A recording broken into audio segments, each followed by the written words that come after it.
Tell a story about when you were glad you studied the papers before signing them.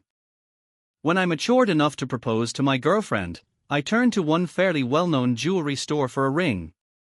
I wanted to make it a surprise, but I understood that she would most likely want to exchange the ring for another, so I asked the employees in advance if I could, if necessary, return my $9,000.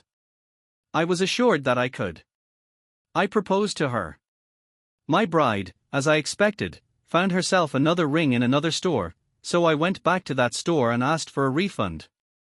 The employee looks at me and says, "No problem, just sign this first." I look at the small piece of paper she gives me. I'm already reaching to sign, when suddenly I see in small print on it, "I confirm that this purchase is final and not subject to return." Sorry, I am looking at the girl and asking, why should I suddenly sign this? She took away the paper, called the manager, and he transferred the full amount to my card without any questions. If anyone is interested, this was at People's Jewelers in Vancouver. We were buying a house with my husband. My husband signed the papers right away, but I still had some things to do, so I could only come by in the evening.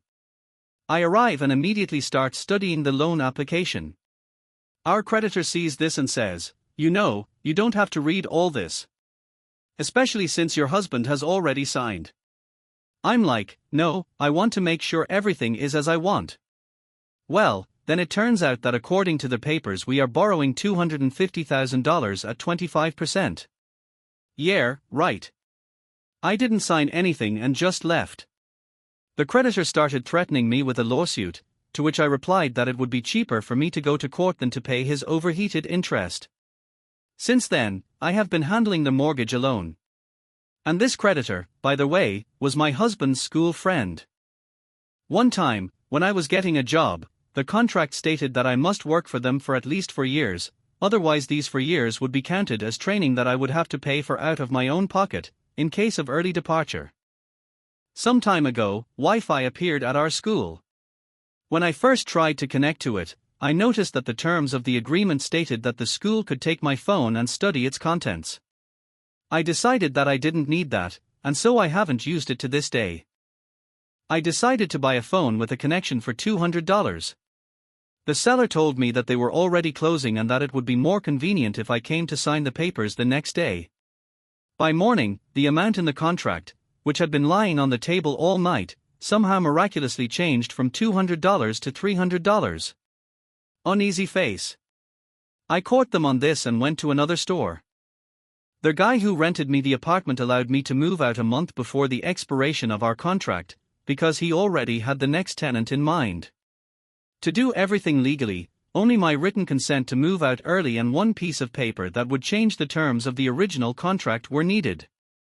When he brought it to me for signing, I decided to study everything thoroughly, because I was aware that the guy had recently been in prison for fraud. And I did the right thing, because there was a condition there that stated that if something goes wrong with the new tenant, I would be on the hook and would continue to pay rent, even though I no longer live there. When I caught him on this point, he was like, "Oh yeah." I added this part to protect myself a little. We were selling our business. My wife's car was registered to the firm, but we were not going to sell it. When the lawyer came to us, we immediately made it clear that we were selling everything, equipment, goods, etc., except the car. Guess what was in the contract he sent us a week later? Thank God we read everything carefully and managed to cross out this point before the papers got to the buyer. On my last job at the restaurant, we were sent new terms of the employment contract. I open it, and there is a clause about non-compete. This is when after leaving the job you cannot work in the same industry for some time. I told my colleagues about this, as a result of which almost no one signed the new contract. A week later, the management had to redo it,